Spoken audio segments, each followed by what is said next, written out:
Now, we're just days out from a climate summit being billed as the biggest of our time, with some alarming news for Israel. We are over-polluting and under-preparing. Now, the harsh warning coming as no surprise to local environmental groups who've long been campaigning for change, such as Zalul, which says the country has no real achievements to present at the UN conference. And joining me now from Tel Aviv is Maya Jacobs, who is the Executive Director at Zalul Environmental Association. Maya, thank you so much for your time today. This is extremely concerning, to say the very least. The organisation Zalul you're in charge of has been working, let's say, tirelessly to try and bring change and action to these issues, which should have been addressed a very long time ago. Tell me, Maya, what do you want to see happen here, and can Israel really turn this current situation around? We can, of course, change. Otherwise, we wouldn't have continued to fight. You know, I'll go to the beach and I'll stop fighting. I do believe that we can do a lot of change. There's still so much we need to do and you must do.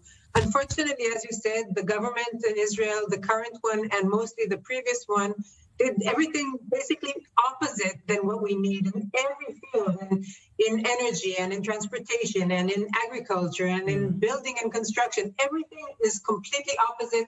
I think our main problem is vanity, thinking that we're too small in order to affect, and not understanding that we're affecting ourselves and we're damaging our own country. We're polluting the air and the water and the soil and our food and making ourselves sick.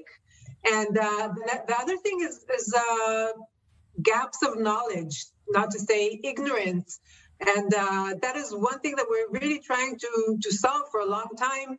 I do think that if the government listens, there was a very, very harsh state controller report issued yesterday, which says that Israel is in a very bad position between zero and nothing, more or less. So if the prime minister, you know, and the government with him stop and listen and look at what they've been doing so far, and just to make you understand, just last week they decided to cancel an attempt to pass a climate law here in Israel because there were so many obstacles within the government. So we need to clear these obstacles. We need to have a real committee put together, one committee for the ministers, one committee for opening all kinds of bureaucratical problems and obstacles. We need to manage to open plans. There's so many things we need to do. There needs to be the willingness, and we're not there. That's the main problem. So given that, Maya, given what you've just told me, you know, you said if the government would listen, we know Naftali Bennett, he is heading to Glasgow to this summit. What do you have to say to him? I have to say to him that he's a father and he has a responsibility towards his own children before everything else. Not that to say that he has a responsibility to everybody's children because he's prime minister, and we only have a very small time frame in order to change everything. And the first thing we need to do is stop promoting fossil fuels. Israel is putting huge efforts into promoting gas, despite the fact that everybody knows that gas is one of the biggest obstacles to fighting climate change.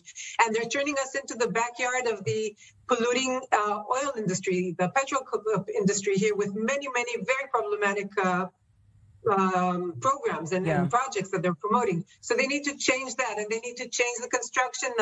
He needs to change his state of mind. He needs to declare that he's going to stop the bad things that are happening and to do a real shift. You're totally. Not only, there's no time for just disclaimers and you know, empty words will give us nothing.